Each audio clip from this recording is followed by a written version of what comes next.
Misunderstandings happen every day, and that's what this episode is all about. We are going through misread messages, emails, and even emojis. So, welcome back to She's Probably Talking to Other Guys. I'm your host, Annie, and I'm so excited, as always, that you're here. Today is episode 11, and the name of the episode is Text, Dates, and Misunderstandings. We're going to dive into some common misunderstandings. We're going to talk some emojis because I am a big emoji girl. And then we're also just going to clear up, well, maybe not clear up, but go through some common assumptions that tend to happen via text or via email, and they mess with our head more than they should. Before we get into that, let's do a quick recap of last week. Last week was profiles, promises, and red flags. We went through some common assumptions that tend to be popular when it comes to dating apps. Some of my friends who have been lucky in love on dating apps shared their thoughts, and then I shared them with you. So if you have not tuned in yet, or maybe if you're thinking about using a dating app, give that episode a listen. Just a friendly reminder, I am not a therapist, psychologist, or expert in human behavior. Everything shared here is based on personal experience, opinions, and a lot of conversations over coffee with friends. If you're struggling with something deeper, I always recommend seeking professional help in chatting with a licensed professional. This is a judgment free, assumption checking zone, so take what resonates with you and leave the rest. First up, we are going to tackle texting and communication as a whole. Overall, I don't think it's any secret or any shock whatsoever. I mean, maybe, but I don't think so, that it can be very easy to misinterpret the tone or what someone is trying to say via text. I love texting personally. I love being able to send a quick message, whether it is personal, business related. I like being able to just send something really quick and get an answer. That's personally why I love texting. Also, I have friends who don't live very close to me, which means we don't get to hang out as often. So, texting is one of our forms of staying in touch. Even though I mentioned in a previous episode that my bestie is possibly one of the worst texters in the world. Again, we're going to be playing a little bit of devil's advocate because at the end of the day, I mean, you need to take your own personal situation and determine what's actually going on. But these are just some different ideas that came up with assumptions related to texting. So I was actually shocked by this one. I didn't know that there was overthinking involved when it came to punctuation in text messages, specifically periods. I feel like I use periods when I've finished a sentence. I can't say that I've ever really used periods in the sense where an assumption is that someone's yelling at you. But apparently that's a common assumption, is that the use of periods implies that you're being very serious or apparently yelling. I did not know this. Sometimes I will do like a few periods in a row. In my mind, it's that like I'm waiting for a response or like about a topic that I texted about, or it's that I'm thinking about something. I feel like so if I use a few periods in a row, it's more of kind of like a hesitation, or I just use it at the end of a sentence for a period. So the different assumptions is one, it's just grammar. And then the other one, apparently, it's that someone's yelling at you. I had no idea. Here's what I mentioned before when you do the repetitive periods. Apparently, there's an assumption that people are being ominous when they're messaging versus the assumption that someone just types like that. I fall into the category of I just type like that. I am not being ominous whatsoever. Maybe other people use it as kind of like a dramatic announcement to something. I'm not sure. Ooh, the next one I feel like is very common, especially since I did a recent update, I have to admit. I have an Apple iPhone, and for anyone that I was texting who did not have an Apple, I never saw the little dots when they were typing before. But since I did an update, I see the little text bubbles for everyone, regardless of what phone they have. So, typing bubbles disappearing. I have definitely fallen for this before, I have to admit, because I see the typing bubbles appear and then I'm like, ooh, yay, they're actually on their phone responding. And then either the bubbles stay there forever, um, and I'm just like, oh my gosh, what are they saying? Why are these bubbles here forever? Or uh, when the person keeps typing and backspacing, and then you see the bubble again, and then the bubble goes away, and then it's this back and forth with the bubble, then I think, oh my gosh, now I'm in trouble. So I think when the typing bubble is there for a really long time, my assumption is, wow, what are they saying? They have a lot to say. Oh my goodness. And when they're there, then they disappear, and then they're there, then they disappear. Then I start to be like, oh my gosh, what are they going to say to me? Again, depending on the person. Voice notes. I have to admit that I have been relatively new to voice notes. And by new, I feel like maybe I've used them within the past like year or two. I never really used them before that. So, one assumption is that they're cute and thoughtful. The other one, apparently, people have their own like mini TED Talks or like their own little mini venting sessions with them, I guess would be the other assumption. So when people see a voice note appear, the thought is, oh, how cute, or oh, what are they about to say? When do I use a voice note? I'm trying to think. I feel like I would use a voice note more if I was trying to tell my best friend about something that happened because it was too long for me to want to text everything. I would say that that's when I use the voice notes. I will admit that I do not really care to use the feature where you talk and then it texts or types out what you said because there are so many typos. And I don't know, maybe it's just my voice and I'm not, enunciating properly. So apparently there's a lot of assumptions when a voice note appears in your text messages. Read receipts. Are they on or are they off? So one assumption is that someone wants transparency. The other assumption is that someone's hiding something. I've never really thought about it. Naturally, I just have never had my text on read. I don't like it. I don't know why. I don't think I ever really thought about it. I just naturally tend to turn that off. I just don't like having that there. I'm not sure. I do notice some people that have them, but I couldn't say that a lot of the people that I talk to um actually have their read receipts on or not. It's just a personal preference that I just leave them off.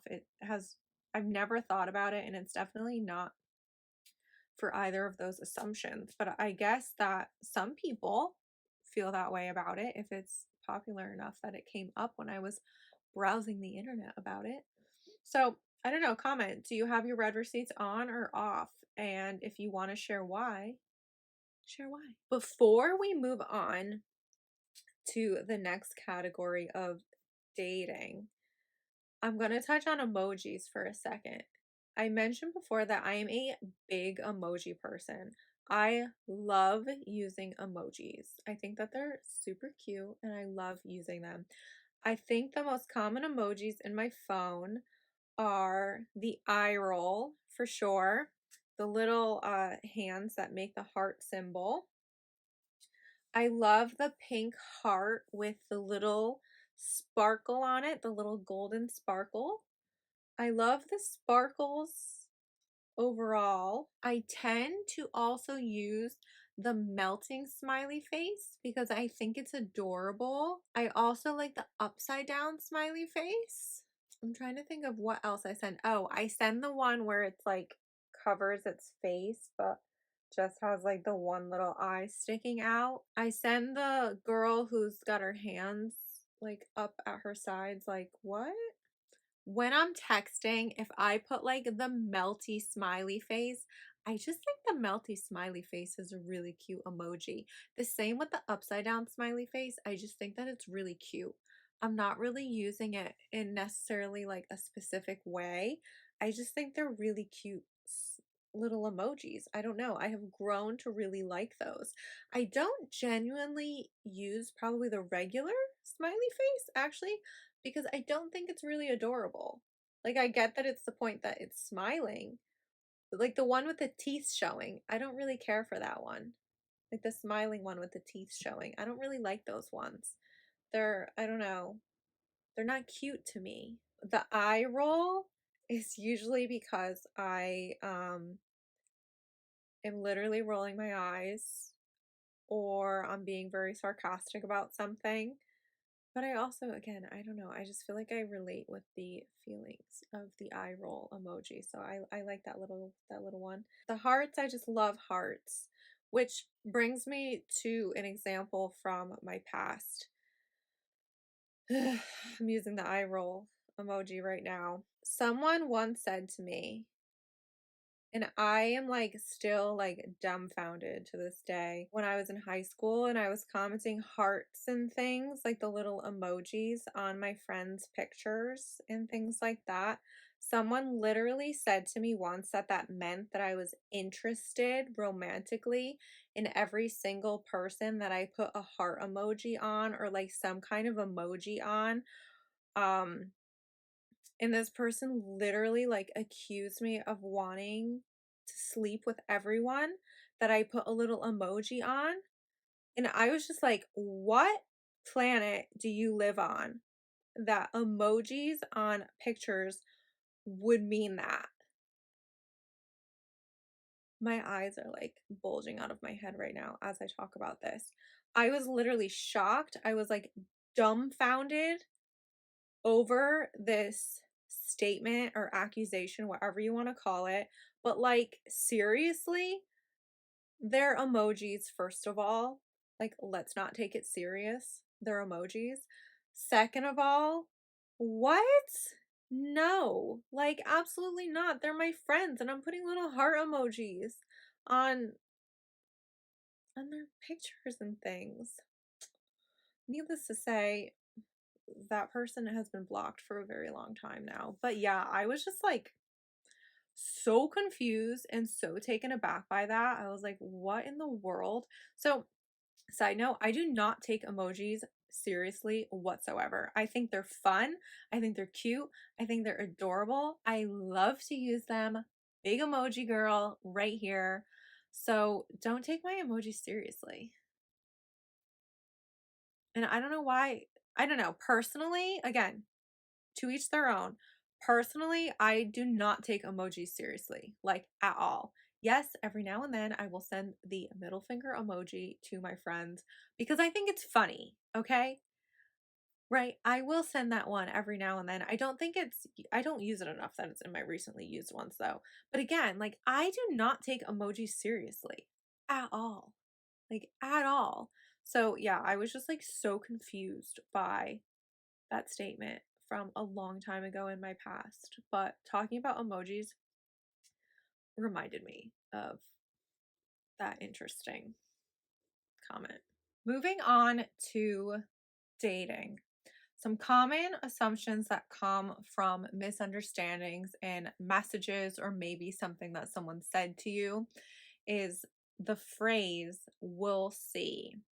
That can be seen and assumed that it's just a polite brush off. So they're not really interested. They're just trying to politely brush you off. Or it could be a genuine maybe. And again, this is something where in episode 1, we talked about the word clarity and just clarifying things. Everything we're about to talk about right now in this section has to just do with clarifying what the person actually meant. But for fun, we're just going to go through them. So, another assumption with phrases for dating is the phrase, I had fun. That can be seen as, let's do this again. But it's also commonly seen as, maybe that was not so great, that was terrible, and that was their way of saying goodbye. So, that phrase has its own assumptions about it in a negative light as well. Just the genuine action of not texting someone good night. And this goes from either person, regardless of who it is. So the common assumptions are, on one end, it's that they're not interested anymore or that they're talking to someone else, even.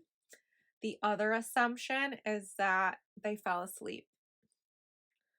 I am constantly falling asleep watching TV. I also sometimes, if I'm having a hard time sleeping, I put a meditation on. Side note, not that that has anything to do with not texting someone goodnight, but that literally just popped into my head. She's probably talking to other guys. I just fell asleep to my guided meditation, actually. The what are we talk. I think that that one is actually a form of clarity in a sense, trying to figure out if you're actually dating this person or if you're just talking to them, or maybe they just want to know like what in the world is going on. So it's genuine curiosity because somebody wants to know. I mean, I agree, it would be nice to know what's going on. Or apparently, there's an assumption that it's a hidden ultimatum. I guess if someone's saying, what are we? Maybe they just want to clear it up so they know what the next move is. Personally, I wouldn't say ultimatum, but again, that's because it's coming from me and I'm someone who likes things very clear and easy to understand. I was just talking with someone and I told her, like, honestly, I have no idea if someone's flirting with me. Like, I have zero idea. So I'm someone who just wants like a simple, clear answer as to what in the world is going on. The what are we talk, I actually see that in a positive light along the lines of, is this going to become something, just kind of wanting to define it in a way. The next one is the action of liking an ex's photo. One assumption is they're still in love with this person. Another assumption is it was just an accidental tap. And then another assumption is that they're just friends with them. A lot of people feel differently about this. Again, I think that being someone who's in social media a lot of my life, I tend to be very lax on liking pictures of people. That's just me. Because I know at the end of the day, I have no ulterior motive when I'm posting pictures and then my friends like them. I think that that is where I'm coming from it. Like, I am genuinely just posting this because I'm posting it and it's what I wanted to post. My thought on this, I think, is not necessarily a common thought on it. I don't really see this as anything that would bother me. And again, I think that's more of an uncommon point of view, to my understanding anyway, from when, my best friend was talking about stuff like this. I'm aware that it bothers some people. I'm not someone who's bothered by it though. So for any of these assumptions, again, depending on the situation, they are completely valid. I'm sure that people are out there liking their ex's photos because they are still interested. I'm sure there are people who are accidentally tapping things, whether they were looking to be nosy or whatever it may be. Maybe they still follow them. Again, maybe they're friends, like in some of my situations. So yeah. That I feel like could be an entire episode on its own. The next one is slow replies.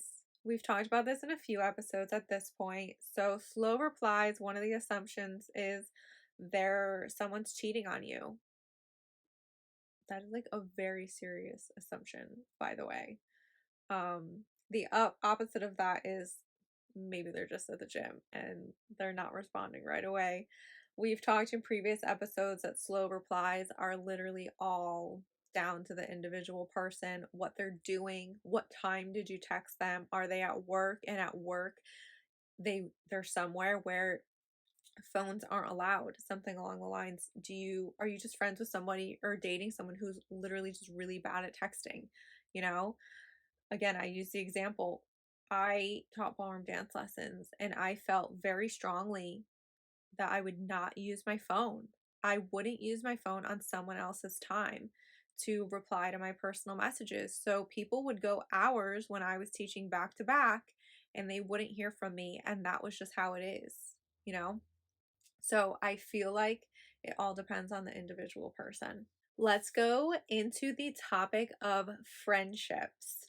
The action of not tagging someone in a story or a post, I suppose we could elaborate on as well. So, this is leading to the assumptions that someone forgot you, and that could be by accident, just truly by accident. They forgot to tag you. For me, sometimes I don't remember what some people's handles are, to be honest. Especially if the handle is not close to someone's name whatsoever. Sometimes I just forget the handle. The other assumption is someone's throwing shade by not tagging you. I can't say that I have a personal thought on this one. Short responses. The assumption is they're mad at you, or maybe they're just multitasking. I'm a big multitasker, by the way. Sometimes I just text because I just want a quick answer.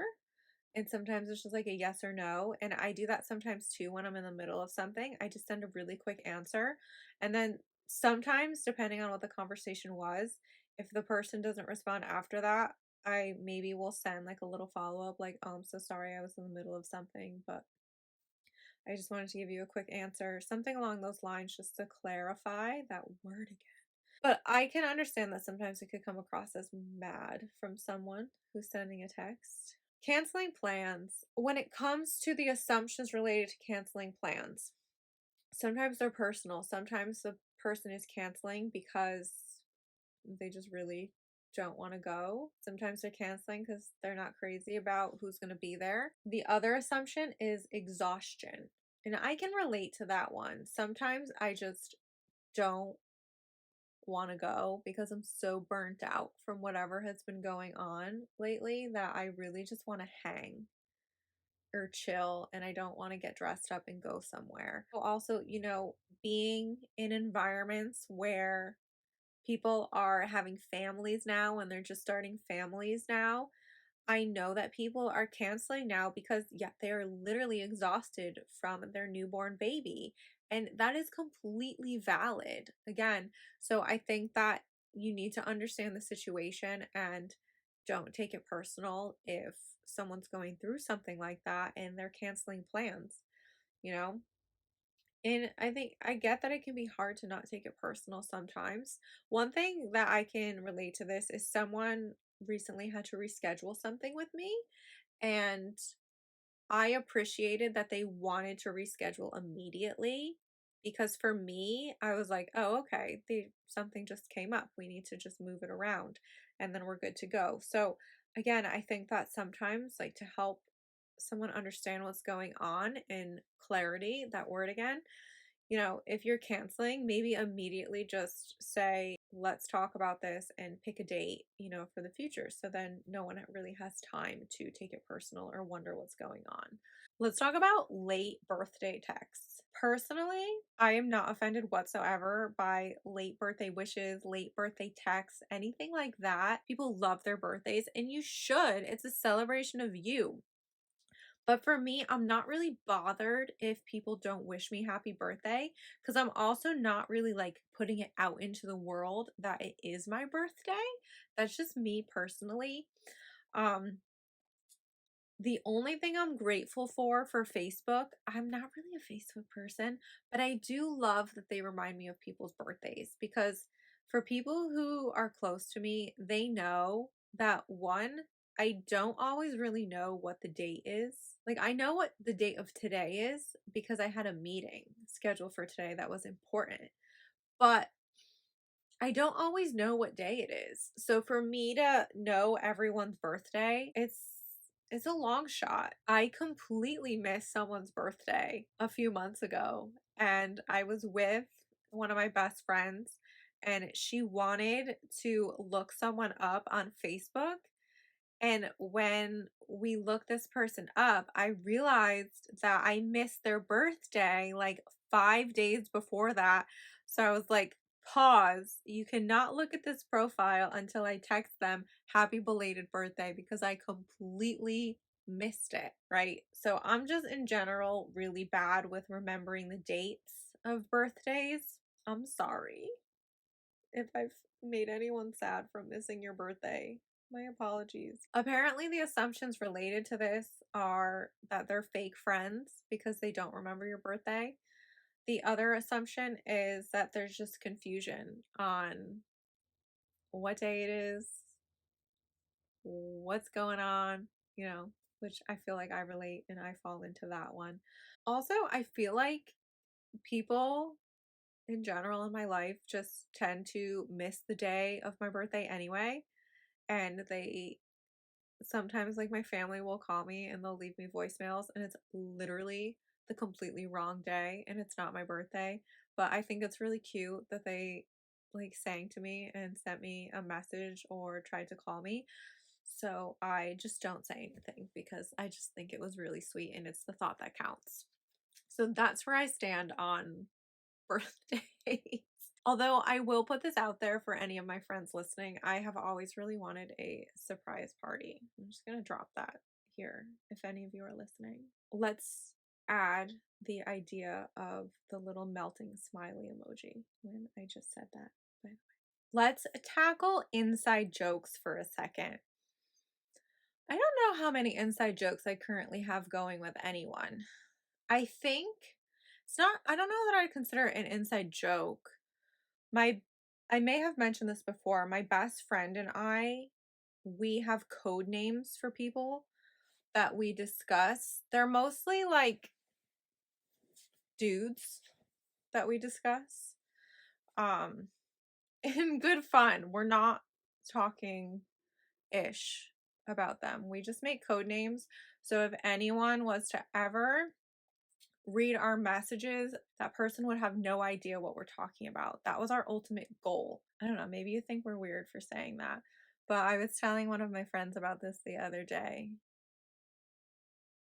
and he doesn't know that we ended up giving him a code name just for fun because we just felt like he knew about it because I told him, and then I was like, oh, I think he needs a code name now, so he got one. For inside jokes, I could definitely see the side where people feel excluded from them, especially maybe if you're talking about something in a group setting and not everyone in the group is in on the inside joke. I could definitely see how someone would feel excluded by that and feel bad. So that's one side of the assumption is exclusion.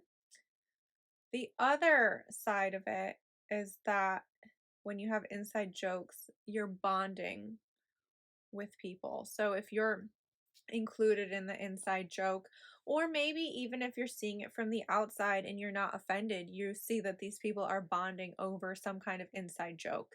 I mean, hopefully it's a nice one and they're not making fun of someone. That would be the hope, right? Again, inside jokes can be a little iffy. The last one for friendships is a miss you text. So you say, miss you. Generally, when I say that, I genuinely miss the person I'm saying it to. I will admit, one time someone from my past completely caught me off guard and sent me a miss you text, and I had no idea what to say because I did not miss this person. I don't even know the last time I thought about them. I don't know what emoji face I'm making right now. And there's an assumption where the miss you is genuine, and then there's an assumption where the miss you is an ulterior motive or they're just saying something to kind of like fill the conversation up. Naturally, I tend to find that a little suspicious. Genuinely, I'm constantly texting my best friend that I miss her because I do. I really do. I think a miss you text can definitely be taken either way. I mean, I hope that it's genuine. I hope that your friends genuinely miss you. We're going to move briefly into career and work. This is not advice whatsoever, so please don't take this and like go to your boss with any responses I'm about to give you right now. My boss is pretty cool. It's me. So I have to do something really bad to get mad at myself to get in trouble with my own boss. All right. The phrase let's touch base. So some people have assumed that this is a collaboration. So they are going to touch base. You are going to get together and you're going to work on something together. The other assumption is that someone's going to get fired. I don't know that I would have ever assumed that that would be a response to let's touch base. But apparently it's a popular assumption for the phrase let's touch base. I don't know if I've ever said that. I can't think if I've ever said that phrase. Oh, the phrase we're like family here. I've heard this a lot. I feel like I was definitely watching a TV show. It was like a sitcom where they totally made fun of this phrase all the time, and now I can't remember what it was. One assumption is we value you. It truly is a family. You're working together. You all know each other. It's tight knit. Versus the assumption is we underpay you. That took a turn for sure from the other assumption. Those are polar opposites. Personally, at the end of the day, it's a business. And when people use the phrase, we're like family here, it can be touchy for sure. I don't know that I want to say too much more on that, but I think depending on where you are and who you're surrounded by, that phrase can very easily mean completely different things. I'll do a separate episode on different work assumptions. We're going to leave career and work there. For now, we are going to move into everyday life assumptions in regards to misunderstandings, emojis, things like that. Sarcasm. I use sarcasm. I do. I think it's funny. So the assumption is it's a joke. The other assumption is it's an insult.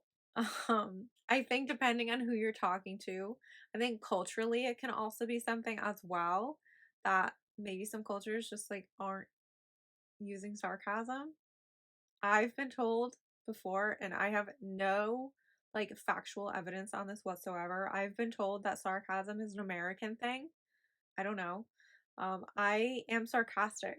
My closest people around me know that. I shared someone's post in my stories.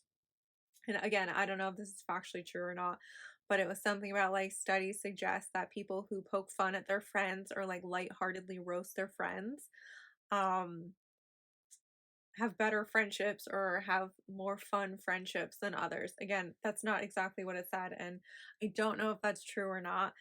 Um, but that's my kind of friendship. I'm gonna poke fun at you, you're gonna poke fun at me, and it's all in good fun. All right. Dry humor. The assumption is it's funny. The opposite assumption is it's rude. I'm a fan of The Office. I will say that for sure. I think it's really funny. I know, again, that kind of humor can go either way, so I could see how some people would find it rude. At the end of the day, again, I'm someone who has a sense of humor. I have watched Family Guy. I have watched other like adult cartoons. I like funny movies. A little bit about me, I will totally watch Pineapple Express. I will watch Bridesmaids. I will watch The Hangover.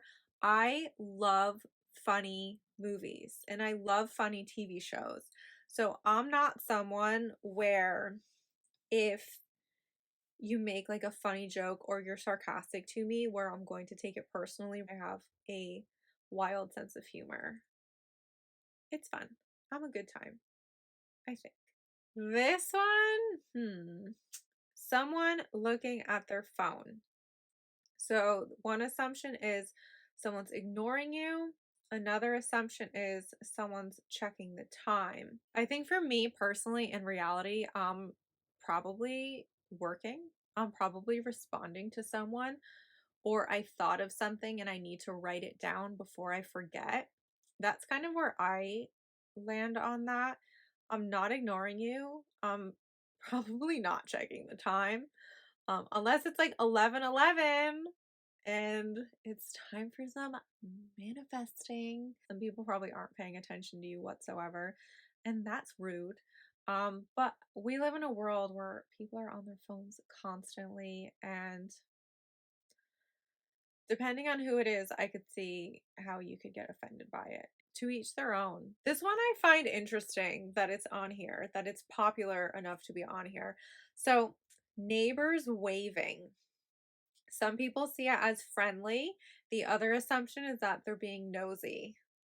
I think that's funny. I'm also the person though where if you wave at me, I'm probably gonna like look behind me and make sure that there isn't anyone back there and that you are actually waving at me. That's just me. I don't know why. I just or I'll look at you and be like, "Me? Are you waving at me?" Something like that.